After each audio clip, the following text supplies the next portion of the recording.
All right. Awesome. What's going on, everyone? Today we got a really fun episode. Going to be breaking down Andor season 2, and then I got my man Joel CT3035 Balco. You might know him by his YouTube channel, The Regal Rebel. He has been building a full-size Droideka, so I'm really excited to talk about that later on in the episode and talk about his gains and his fitness journey along the progress and the process and everything that he's been making as well. So let's start though with Andor because, and let's also get you onto the video. So Joel, what's going on, man? Thanks for taking the time. Oh, no, a pleasure to be here, man. I really appreciate the time. Yeah, just hanging out for most part today. I just got done with work, so Dude, right on. And so, one, I'm excited to talk Andor because I've yet to break it down with anyone. And then two, I've been loving your Droideka build and just your stories and how it's all coming together. The fact that someone's building a life-size one and that we actually have like pictures and videos of the entire process. I think anyone who's into 3D printing is going to love this video, and just anyone who's into Star Wars as well. But yeah, first thoughts overall, just impression and/or give us kind of your first thoughts, first words. I'll share some of mine as well. well, first thoughts, this is not season one of Andor by any means. I really appreciated the fact that they did it 3 episodes at a time every week. So Hmm. it had a little bit of that bingeability to it, but also left you hanging at times and wanting more. Season one was one of them where I enjoyed it, but it never quite landed for me, quite, if Yeah. that makes sense. But so yeah, this is definitely not season one. They covered a Did, lot of ground did I in a say very season short amount one? of time. I meant season two. My bad. No, Season no, two. you're all good. I think you did say season two, but I'm just like, for me, I was a little bit worried about it being a lot like season one, if that makes Yeah. sense. So that's the only reason why I keep bringing it back to that. But no, season two, I mean, it's got everything that I look for. It's got heavy action, great storyline to it, and ties in. Like, I didn't really see any plot holes or anything in it yet. If somebody else did, that correct me if I'm wrong. Um, but yeah, no, it was just everything I look for in a show like this. It was absolutely fantastic from episode one all the way through. Yeah. Yeah, totally. I mean, we got here the opening scene, and just the fact that it opened up on that Empire facility on Sinar, I believe, and he's stealing the it's like a TIE Advanced or Interceptor or some sort of like Legends type vehicle, and I was just like, okay, cool. Like immediately established this is Star Wars. I think to what you talked about Yes. too is one, it had a lot of build up, and a lot of people complain, oh, it doesn't really feel like Star Wars, but seeing that and having those troopers blasting away at it, and he just he just starts nuking them. It reminded me of Republic 2. I don't know if you ever played that game, but there's a scene where Yeah. all the troopers are trying to capture you before you leave in the Ebon Hawk, and you're just like blowing them away. And I was like, okay, cool. This feels like Star Wars. And yeah, to your point, the writing was really tight. And I think one of the things that I really took away from the entire season was just that it was gritty, it was raw. I know a lot of people had some feelings about the big scene the 3rd episode, which I totally can Was understand yeah. where from. The thing for me with the Empire is, like, the Empire's evil, and this actually made them evil again versus just kind of like a joke, haha, like Ezra's carving them up in Rebels, and everyone can, make the joke that they never hit the side of anything. And so I think the Stormtroopers kind of lost a lot of their scariness, and the Empire kind of lost a lot of their scariness. Yeah, Darth Vader's scary, but everyone else is just like inadequate. But seeing the Mm-hmm. ice, Daedra, and the freaking I forget the crazy guy's name that Bix ran into. Luckily, she took him out. But Partagas and Krennic, I thought was terrifying, and just having a much Yes. scarier version of the Empire, I think, was a really important thing because now Rogue One and A New Hope has so much more meat on the bones from just like a context standpoint, and or really made Rogue One an even better movie, which was already a great movie. Oh, I 100% agree. I mean, I haven't had a chance to actually sit down and watch Rogue One since I watched the finale, but talk about something that made me absolutely want to go back and watch that. Not that it takes a whole lot for me to want to go back and watch Rogue One, because as you mentioned, it is absolutely a fantastic movie. In my opinion, it's the best Disney Star Wars movie that they've put out.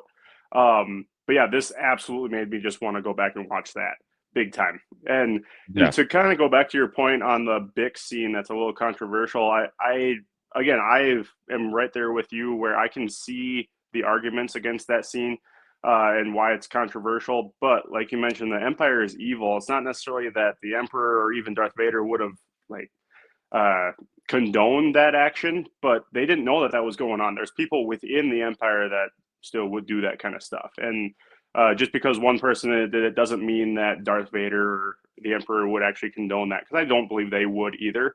As evil as it is, and as evil as they are, I don't think that they would either. But Yeah. yeah, Well, Palpatine's interested in power of the galaxy, right? Like he's not even yeah, interested in exactly. anything else. Vader wants to find, Kenobi and he misses Padme. So the Hmm.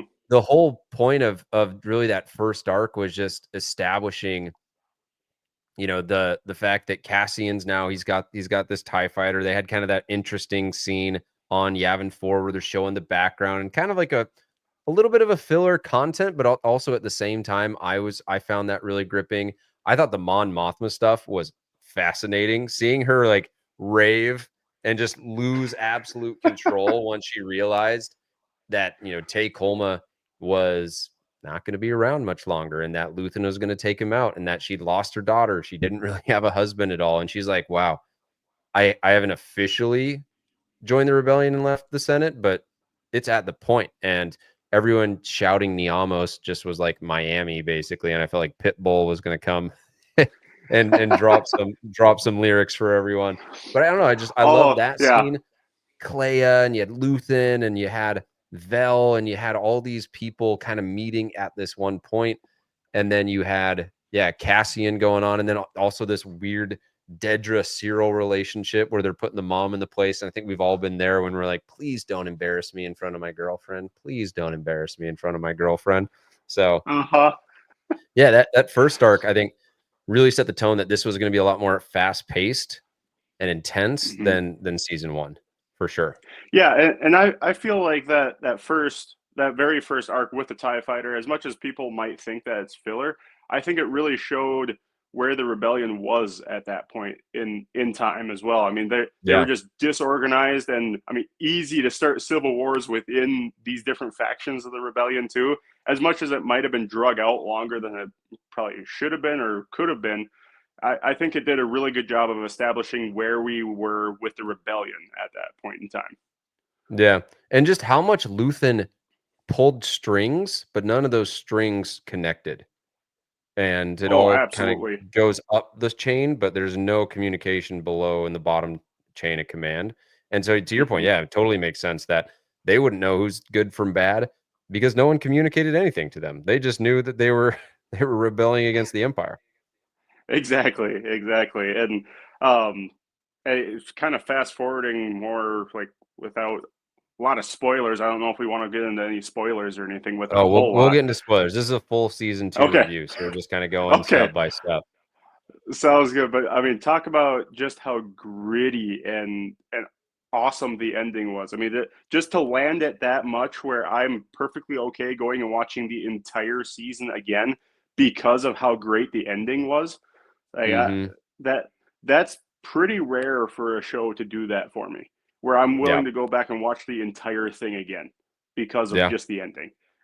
Well, yeah, I missed it. I was like, "Man, I wanna go back to these characters, Wilmon and Brasso and, Bix." Like, these will not be characters we'll probably ever visit again, but I was listening to another podcast, and they were talking about how there's so many characters in Andor that have quickly climbed up the top 10 rankings of all-time Star Wars characters, and you can't say that for most shows, and it just kinda goes to show what good writing does, and I think there's no better example of good writing than everything that was happening on Gorman.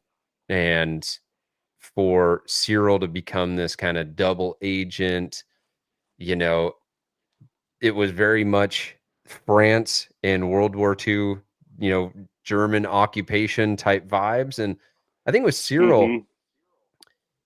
we'll obviously get to the Gorman massacre and whatnot, but like he's always been a guy who thinks he's doing the right thing and wants a pat on his back because his mother never gave it to him and his dad was never there to even give him any kind of remote satisfaction of that. And so when Partagas is like, good job, and he's like, this is the happiest day of my life. Like, this dude is literally just seeking affection, which is sad, Yeah, relatable, but also made for a really gripping story in Gorman.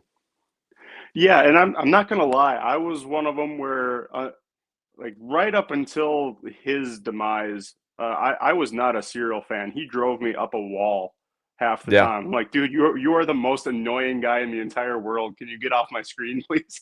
And yeah, but like right up until he realized just what was going on and what he had done and his part in it all, and kind of that regret feeling, but yet still stuck in the middle. I thought, well, like, as far as a character, anyway, in my eyes, it was like very redeeming. It's like, okay, you didn't change who he was, but he still had this whole regret, and he finally put all the puzzle pieces together and has all this regret, but he's still got this mission of killing Andor. You know? yeah. You know what's really interesting? If you go back and watch Rogue One, Cyril has that part where he says, "Who are you?" And that's when Cyril kind of like lowers the blaster and he's like, "Wow, I've been chasing this guy. He has no idea who I am." And I want to say it's Krennic that also says that, or at some point, it's at the end of Rogue One, someone gets shot and they're like, "Who are you?" And there's a lot of kind of little callbacks that I noticed in this show. There was another one um, that they do. It's escaping me now, but yeah, the writing was super tight, and I think for Cyril to just spend 2 seasons chasing this guy, he has no idea. Oh, that's the other one was Dedra and Luthen, right? Like Dedra's like, Mm-hmm. I've been looking for you this entire time, Axis, and Luthen's like, I've been right under your nose. I knew exactly what you were doing this entire time. And this like cat and mouse, I'm aware of you. And the other one has all of this information. The other one has no information. I thought was a really compelling way to tell this story between the Empire and between the rebels. And yeah, Cyril, I could totally see how he gets on your nerves. And I don't know. What do you think? Do you think he would have turned to become a rebel if Rylands wouldn't have taken him out? I don't know. I feel like he would almost be like a Saw Gerrera type. If I'm being honest, not necessarily like a leader of a faction like that, but just like no true direction with, or no true alliance with all of the rebellion or all of the empire. Like kind of picking and choosing what he agrees with different factions of things. Yeah. Yeah, totally. Yeah. So then those other episodes, 4, 5, and 6, we also had just the entire background of really how it is decided that we're going to use an insurgent group, right? Initially, they're like, "Oh, we'll use some propaganda." We'll, and they do totally use propaganda. But I love the part when Krennic is like, "Speak freely" to Dedra, and she's like, "Yeah, I think you got to basically plant an insurgency in there, and it's got to be organic, as opposed to just telling everyone Gorman's bad." And they pulled it off. They pulled it off perfectly. I thought that whole scene, I forget the name of the planet, but they basically are like, this is off the books. No one knows about this. We're going to wipe this planet off. And again, it just made Krennic such a better villain. Like he was terrifying and in some It scenes. really did. Yeah, I mean, it's just and to have that element of we're going to let them win for so long until they think, or until they feel like they're invincible, and then we're just going to wipe them off the face of the earth. Like it was just so well planted, like you said earlier. But Yeah. I think this was another one that I thought was cool. So you had uh, Cassian going to Gorman a number of times, and just that he met that bellhop right in the earlier in the season and then second in the season, and just their little line, "I have friends everywhere." And then that was one of the other third connection thing, is just rebellions are built on hope. He tells that to Cassian. yes, Cassian tells that to Jin. Jin tells that to the council in Rogue One. And so just the fact that it was this little guy who watched his father have Tarkin freaking squash him like a bug, he got freaking blown up to smithereens, and then yet he kind of started that rebellions are built on hope, and it got passed through. I just thought, yeah, Gorman, even though it was very clearly real world, like we're in a cafe here with Vel and Cinta, I don't know, it felt believable, right? And again, just big time. comes back to the good writing. It really does, and I feel like it really played off of what Rogue One played off of so well with, like, obviously, yes, you had Darth Vader and everything in Rogue One and had a little bit of a glimpse of the Force, but it was much more gritty and real world Star Wars than we've ever seen before. And I Yeah. feel like that just sucks us in that much more to, I can identify with this, like, even this mystical world, I can identify with it a lot more than I ever could before, you know. One of the more gripping scenes for me too was those Senate parties when Clea's trying to open up. Skolden finds out that they've got the voice tracker or whatever, or they found out that there's a fake in the gallery, Mhm. and just to like see her bleeding and using Lonnie as a shield, and you've got Mon and Tarkin, or not Tarkin, and Krennic, and all these people using this like not Duolingo, but this like innuendo chess language, and that was really high stakes for me. And I honestly thought Perrin too was still kind of a background character, but his speech gave him a little bit more character. And Mhm. it just the Mon Mothma stuff too. Like she that lady can act. She really can, and like kind of going back a little bit to like your comments on the dancing scene, I feel like that was really her letting loose and realizing that she herself could be off at any time too, and everything really would still go according to plan. Like Luthen had everything laid out so well, and she's coming to terms with that and realizing that, where like if he's willing to off this person over here, like what's stopping him from offing me at the same time. So like, Yeah. I absolutely love that aspect of it, and just wondering, obviously we knew Mon Mothma wasn't going to get offed or anything, but like just still gripping and still feeling that tension as if it would still happen, Yeah. was I think extremely well laid out. yeah, totally. And yeah, it showed it coming back to just the fact that anyone was dispensable. I thought it was really, I don't know, I'd be curious your thoughts on this. I thought it was really shocking that Luthen went into the safe house, found Bix, who's essentially, using drugs, and he went to check on her. But was it to check on her, to eliminate her? And it's like if you had this essentially drug addict that has a ton of information running around in the lower levels of Coruscant looking for another hit, wouldn't you think that Luthen would take that out? I'm curious your thoughts as to why he had this kind of like grace and let her work through. And obviously she got her revenge when she took out Gorst. Yeah, no, I guess I hadn't really given it much thought as to it being a hit job. I God dang it, it's hard to actually think about that because Luthen is still like right up until the end. He's such a mysterious guy, and Yeah. I feel like that's written so well. Where even to us as the viewers, he's mysterious. You don't know what he's up to or what he's going to do to any of his allies, even. So, but at the same time, for Bix, I never really saw it much of a going there to take the hit out and then plans changed. I really do think it was him looking out for her, and I think he knew that Andor was going to find out, and I feel like it was one of those things that kind of Mm, add to. I feel like it was one of those things that kind of add to the sentimentality of Andor's relationship to Luthen as well, almost like a little bit of a control thing yeah. with emotions. Well, it's So, interesting because yeah, Luthen went and checked on Bix, didn't tell Andor, and that pissed Andor off. But had Luthen done anything to Bix outside of just check on her and make sure she was okay, he would have lost his queen, right, in the game of chess. mhm. Right, is like most Yeah, important piece. So I guess it is more logical that he doesn't start whacking the loved ones of his most important players. And speaking of most important players, Clea, I saw something that was really interesting in that Tony Gilroy said that after season one, they realized they needed to give her more of a role because there was not a single piece of film that she did not crush. Like there was not a single thing that she was on film for where she didn't stand out. And this was her first role ever. Her yeah. first audition was face to face with Stellan Skarsgård. And I'm like, man, gotta love this rookie of the year, Elizabeth Dulau. We're gonna see her. She's like the next legend of the acting world. Oh, absolutely. I mean, yeah, like you said, she killed it anytime she was on screen, and especially this season. I mean, talk about like kind of getting back to the ending now again, but just that whole thought out scene of her infiltrating the hospital and that entire floor of the hospital, and Yeah.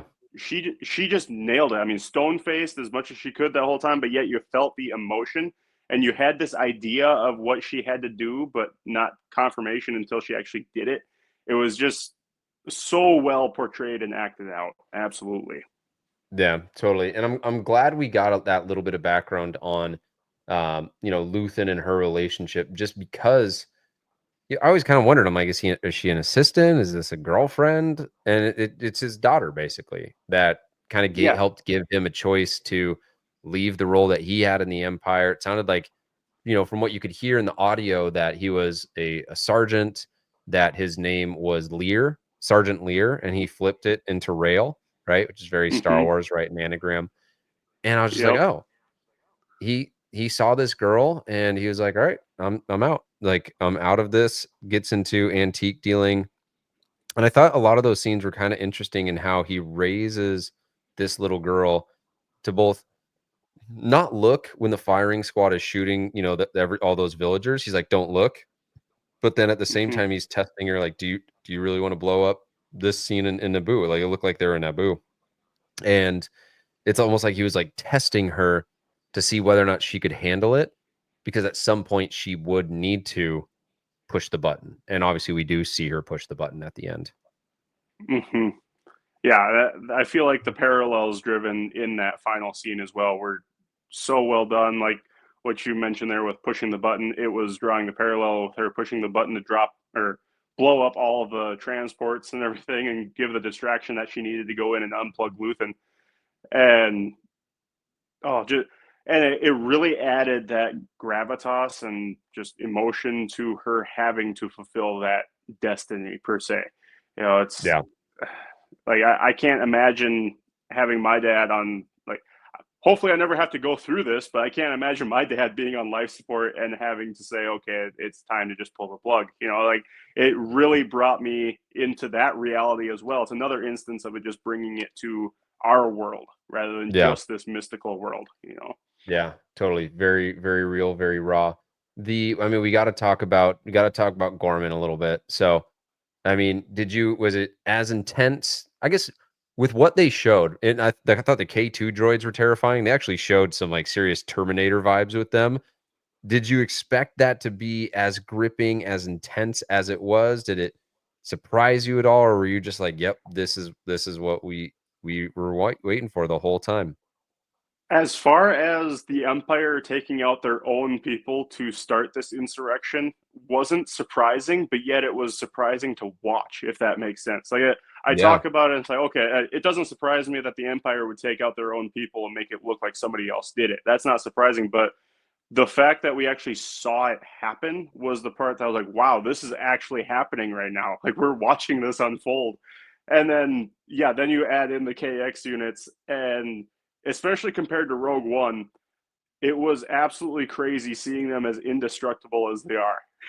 yeah, Because yeah. Because like you look at Rogue One. I mean, Jyn Erso took out one just with a single blaster bolt, and whole 9 yards there. And we see a K2SO. He gets taken out, obviously a little bit like more shots fired at him and everything. But I mean, they were just borderline indestructible in yeah, Andor season 2.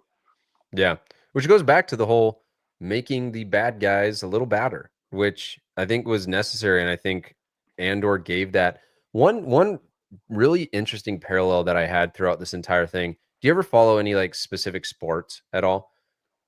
NFL a little bit here and Okay. there. So you Yep. could use NFL for an example here. It's almost like A New Hope was the Super Bowl, like the movie of the Bears winning the Super Bowl. And you're like, "Oh man, what a great story." And Rogue One was the regular season, and it's a little bit grittier. And then this Andor show was like training camp, or all the stuff that you have to do in the off season to prepare. And it's just like no one talks about, or no one shows the boring, 7 a.m. runs in the middle of the rain, right? If you're training for a marathon, no Mm-hmm. one shows the toenails falling off, the bleeding, the 5 a.m.s. It's always the Super Bowl and look at us, we did it. And that's kind of what Luke gets to be a part of. But I just thought it Hmm. was so cool and so refreshing to see the grind really at the end of the day. And Nemec has that line where he's like, even the smallest bit of insurrection moves the goal line forward, or some sort of moves the lines forward. And it's, Hmm. I don't know, I obviously come from a fitness background in mind, but it showed the ice bath of the journey that's 400 days from the actual A New Hope blowing up at the Death Star, which is what real Hmm. life is. Oh, absolutely.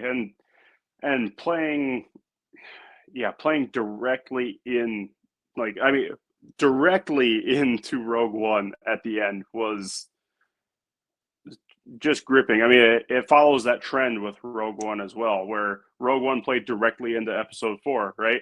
Why Yeah. wouldn't this play directly into the beginning of Rogue One?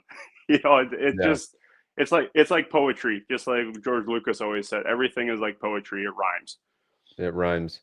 With what'd you think of the Mon Mothma rescue scene and her speech and just that whole, because we got the Gorman massacre, and then right Hmm. after that we get the extraction of a main original trilogy character that's been in Rebels, that's been in, I think, believe Return of the Jedi and the prequels, and it's like, wow, like she's actually a big part of this. Yeah, I feel like it's actually another good example of the poetry, right? So it can be a lot of parallels can be drawn with Senator Amidala and Naboo, the God dang, I can't think of words today, I guess. But anyway, the infiltration of Naboo, and she went to the Senate and gave her whole big speech about what is actually happening there, and nobody Yeah. believed her, Yeah. right? So a lot of parallels can be driven there, but it also shows the shift in the Senate where, I mean, she could have gotten off and there wouldn't have even been a ripple because it's the Empire now. It's not the actual Republic anymore. So, and that, like, it caused a little bit of a stir, but it was very intense. It showed just more of Andor's skill, but like the need for that refined skill at the same time because it is in the Emperor's backyard.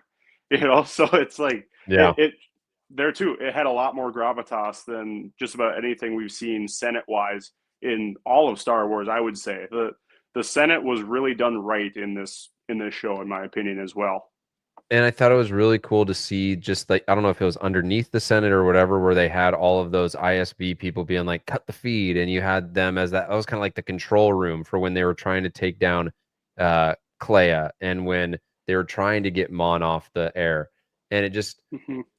showed you, it was almost, it reminded me of Hunger Games, where they have that room where this is like the control room of this big facade of everything that they're controlling, and it's actually not what it seems. And it, obviously it gets pretty real world at that point too, where it, when you have a TV show going, you got the production crew back there and they're like, cut the feed, change the camera, like there's all these strings being pulled on the background. And yeah, just for her Mm-hmm. to say Emperor Palpatine and call him out specifically, I was like, all right, let's go. Now we're getting somewhere. Yeah, it's like, all And right, you are a badass. yeah, her assistant was, at least from at least on the good side, but she was Luthen spy. Her driver was an ISB spy. Um, you had Bail Organa's team had Lonnie Young's agent, which here's kind of an interesting theory. Did Luthen encourage Lonnie to place that agent so that he could circumvent Bail Organa, given that those two don't see eye to eye? Ooh, Because that dude, there girl could be was, a whole new rabbit hole there. yeah, because the girl was Young's agent, Lonnie Young. And so Hmm. was it that Lonnie Young was like, okay, we know that we're going to be extracting Mon Mothma. I'm going to place an agent to basically poison, or make it so that Bail Organa doesn't get the control or the power over her. We have the control and power over her. Yeah, that's Or was it that's an just chance? interesting thought. I don't have Because an how would they have, opinion on that yet. I hadn't even thought of that. yeah, for anyone watching, could be an interesting thing to look at through at the rewatch, because how would Luthen have known that that Bale's team was compromised? Right. So I think God, that's Luthen was pulling interesting. the strings, and we see him in that final episode. I loved when Dedra walks in. It's not advised, but she comes in and she's like, "Are all these real?" And he's like, "A couple of things aren't as they seem," meaning that it was him and her. And Mm-hmm. I initially was like, "What are you doing, dude? You can't just give her a knife." But then I realized I was like, "Oh, he needs to die. He wants to die. So if she stabbed Mm-hmm. him, that's great. That's doing the work for him." And I don't Oh know if you yeah. caught this, but it was a Nautilon blade, which is Kit Fisto's species. So a Mm-hmm. little Kit Fisto callback in action. Did you see the theorized Jar Jar Binks skull in the background? No, a Gungan skull? Now that There's we're a getting dark. Yep, there was a Gungan skull in the background in that scene. Yep. And That's yeah, awesome. theory has it that it's Jar Jar Binks. So Can you imagine that if they like extended edition where it's like Jar Jar just gets taken out and they're like, "All right, burn him." And Luthen's like, yeah, his skull. This will go in my he antique shop. he was just one of Luthen's loose ends that he had to take care of. Yeah, seriously. He's like, I don't know how this guy made it through the prequels. Lonnie, take him out. You're right. Oh my gosh. Oh man. All right, so yeah, we get Luthen. We talked about, Clea and her taking everything. I think Dedra's fall and just again seeing how scary uh, Krennic was just really goes to show she was in over her skis. She thought she was bad. She was outclassed of bad, ambitious people, and Krennic is not even the cream of the crop, but he's right up there. And just for her to break Mm-hmm. and be like, "I am a scavenger," it almost had her be like, "I am a street rat. Like I'm just trying to do the best I can to get by." And I Right. mean, I kind of felt bad for her. She is a psychopath, but yeah, I mean, having to go on program at Narkina 5, which probably is Narkina 6 or 7, but yeah, Yeah. she had a fall from grace. I don't feel bad for her. Yeah. Sorry to disagree with you on something, but I don't feel bad for No, her at all. totally fine. Totally fine. Yeah, I mean, I don't she's evil and I feel bad for her. I don't know, maybe that says something about me, but yeah, seeing Yeah, how what are you much hiding? more evil Krennic was. Because yeah, it was totally her idea. I don't know, it was what was interesting is she had the idea on Gorman. Like she's like, "Hey, here's how we're going to execute this." But then when it came time to execute it, she's like, "Crap, I'm not that evil." And so that's why they had the security guy come in and actually be that evil. And then it came time Mm-hmm. to, build a Death Star and take people out. And she just, yeah, she never had it. And yeah, you got to be pure evil, no cracks in the armor. Otherwise, Mm-hmm. the Empire, and it talks about this in Nemec's Manifesto. It's just like to have that amount of control and tyranny, it's unnatural, right? And eventually cracks open up. And it was kind of cool to see Partagaz listening to that and just being like, man, he's right. Like this whole time we've tried to squeeze the soap, and in our attempt to squeeze it, it's popped out of our hand because Mm-hmm. you can't squeeze it. The harder you squeeze, the harder it squirts out. Yep. Yeah. I mean, yeah, it's just that old thing of like you won't even be thinking about it, but if you push on something hard enough, it's going to push back just naturally. Yeah. And yeah, it's a really cool dynamic there too. And like you just said, it's cool seeing that realization within the empire as well. Like it's hard to have control of this, but we're still going to do it. Like there's just this pompous attitude of, like, hey, yeah, sure, we got pushback, but we can push that much harder and just keep doing almost like the same thing and expecting different results.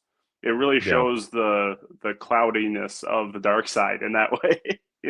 Yeah. Yeah, totally. So, I mean, the last thing that I thought was really satisfying was just K2 knocking those guys off the bridge using, Hirt as a body shield. Uh And huh. yeah, they extract out Clea. I thought it was cool too how she used something very analog, right? Like Morse Mm-hmm. code. They called it pulse codes, but Morse code Yep. uh, to essentially get herself rescued. And you get to see Melshi and K2. I mean K2, I'm like, man, I want more of this guy. He's hilarious. The dry humor is just always on. He's always like on point with his jokes. You got to maybe you make a K2 next, which is a good that eventual that segue into what you've been doing. Droid Division does have K2SO files out there, so that's a distinct possibility. Yeah, with his long arms and long torso. Oh, Yeah. dude, it's impressive. It's standing next to one of those. If you ever have, I mean, it's absolutely insane. Yeah. Yeah. Well, let's swing over. I mean, is there any other final words? I mean, in terms of just all-time shows, I got to say Andor is the best show we've seen, and I've never really come out of Star Wars outside of, Revenge of the Sith, Rogue One as like, man, I feel moved. Yeah, Like my yeah, I soul. can. I feel like it's like for me anyway. It's just under the Mandalorian season 2 finale. Yeah, ooh, that was good. That was like the Like mystic that was spec. that was that was like perfectly done. Best thing Disney Star Wars has come out with thus far, in my opinion. But this is Mhm. just under that. Like it's nipping at the heels, I would say. Yeah, absolutely. Well, speaking of droids, man, we got to talk about what you've been up to because you have been building one of the coolest things that I've seen on the internet. So I'm going to share a screen here and pull this up. My man has been building a Droideka, and K2 is no match for Droidekas because that thing, how tall is it? 7 feet tall? It no, not quite. It's like 6'4", I believe. Okay. So, Okay. and then So it's a the full size. span between each leg there that you can see in the front there is 4 feet. 4 feet. Okay. So this is Yep. screen accurate, full size. Um, Hmm. I'm gonna Yeah, test my. I wish I could claim props for the design. I absolutely cannot. That's actually Dave Moog, I believe is how you say his name. Okay. He's over in the UK, but he actually had like references and got to see screen used props of the Droideka from episode 1. And this is as accurate as you can possibly get, obviously with the discrepancies in CGI from scene to scene, but as accurate as you can get to the movie. Yeah. So he designed the files, and then it was just up to me to actually print the files and actually do all the finish work that I've been doing up to this point. It's 99% primed and filled, and I'm basically going to be starting on the painting process this weekend, actually. So Wow. Okay, so yeah, you were getting close. I can't wait to have the finished project. And if you want to check out how he's been building it and everything that's been going into the process, and I mean, I'm sure you've put what, probably 1,000 hours into this sucker. I mean, oh it's man, just print time. I had two Bamboo Lab X1 carbons going 24/7 for about a month and a half straight. So it's about 2,000 hours combined print time for all these parts. wow. And then Okay, and then it's so probably at least 50 hours of man hours that go into like gluing everything together, assembling it all, and now sanding, filling, and priming. And that's a really conservative estimate on man hours. I'm not good at keeping track of that stuff. yeah, well, and you're not counting all the little things like, maybe shopping for pieces or researching how to put something together. So this is the full thing, full picture here. You're at an event. I remember you talked about a Comic-Con over by Yeah. your hometown.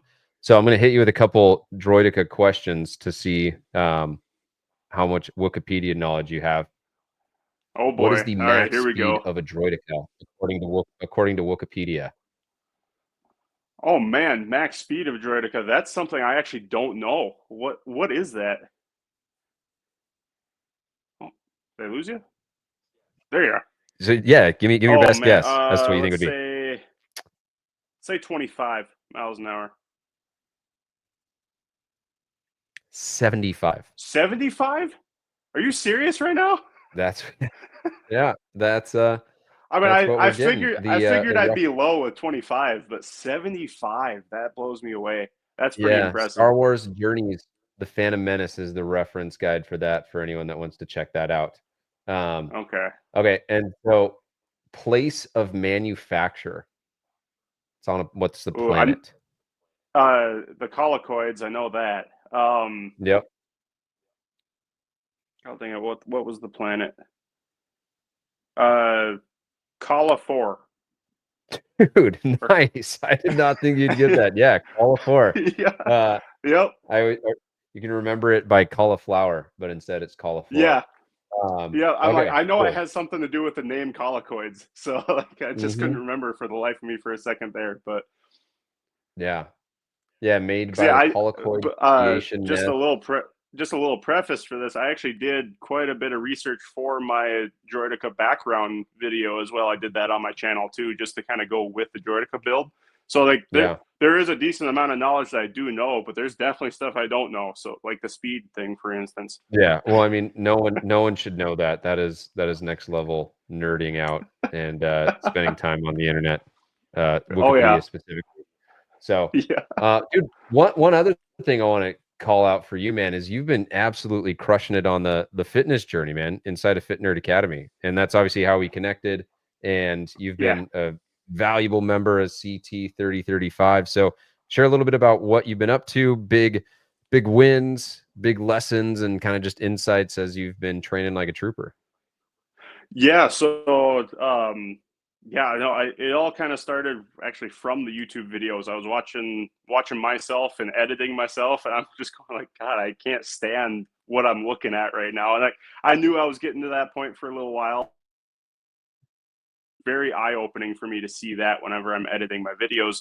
And so I remember back a couple years ago, seeing you train in the helmet and seeing that kind of virality of it. And I always kind of wanted to touch base on that kind of stuff, but never had the time or the drive really to do it at that point.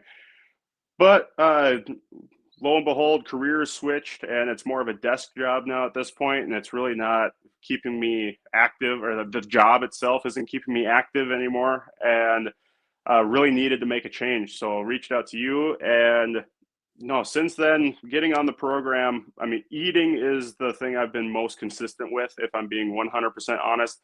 Uh, there's been a lot of times where in my busy schedule, I haven't been able to get to the gym like I'd want to, but I'm making sure to at least get my walk in, especially now that the weather got nice here in Fargo, North Dakota, because it's, yeah, winters are kind of brutal here, and that seasonal depression can kind of hit pretty hard as well. So, but no, just getting out, making sure I'm hitting my steps every day. And that's I think that's been one of the biggest things, along with that nutrition that I mentioned earlier. Um, that's my biggest wins right now. I feel absolutely great when I actually get out for my walk. I'm really including my son in that as much as possible too. I've got a 2-year-old son, and actually, fun fact, one on the way next month now. So I'm going to be a dad of 2 Congrats. boys here soon. Thank you very much. So, but yeah, I try to include my son in everything that I do as much as possible. I mean, he makes appearances in my videos every so often as well. He loves the 3D printing aspect of everything, and he is my biggest motivator for a lot of this stuff, because I want to be able to keep up with him as much as a dad should be able to keep up with his son. And I always grew up thinking, okay, I'm going to be a dad that actually goes out and plays catch with his son, or just spends time with him outside and actually does stuff, right? Um, so yeah, that's been my biggest motivator. Biggest wins is my nutrition and walks, and then gym has been decent on top of that, just not as consistent as I might like. But that's still a work in progress, and just getting it as part of my routine, because there was nothing about my routine before that was fitness. So Yeah. Yeah, totally. Well, I mean, kudos to you, man. You're down 25 pounds, focusing on nutrition and just getting steps in, which is huge. And obviously, you add in the exercise side of things, and that, just continues to progress. So keep up what you've been doing. It's been super cool to see just the progress you've made in just a few short months. And I mean, to your point, you got a lot going on. You got a newborn on the way, you got a Droideka that you're building. And so great work getting it all together. So after when you anticipate the Droideka getting done? I'm hoping to have it done by like the 4th of July. I've got some awesome content ideas for the 4th of July with the Droideka in particular. Um, Fireworks obviously involved. So I'm hoping to have it 100% complete by the 4th of July. Now, with my son, my second son coming next month, we'll see exactly what all happens. Um, but yeah, I'm really hoping to have it done by then, at least. Like paint and everything, it should be able to get done by the end of next Yeah. month. Cool. Right on. Well, yeah, we'll watch your career with great interest, as Palpatine says. And I mean, it's been cool to watch your fitness journey. It's been cool to watch your Droideka journey and everything else in between. So keep it up, man. Keep pushing. Thanks for taking the time to talk Andor. It's always fun nerding out, working out with, hanging out with the troopers. Even though you got a little separatist in you, but that's all right. I think we can manage that. No, I appreciate it, man. This whole thing has been absolutely phenomenal. I can't thank you enough for everything. Absolutely. Well, dude, keep it up, man, and we'll stay in touch and wish you the best, dude.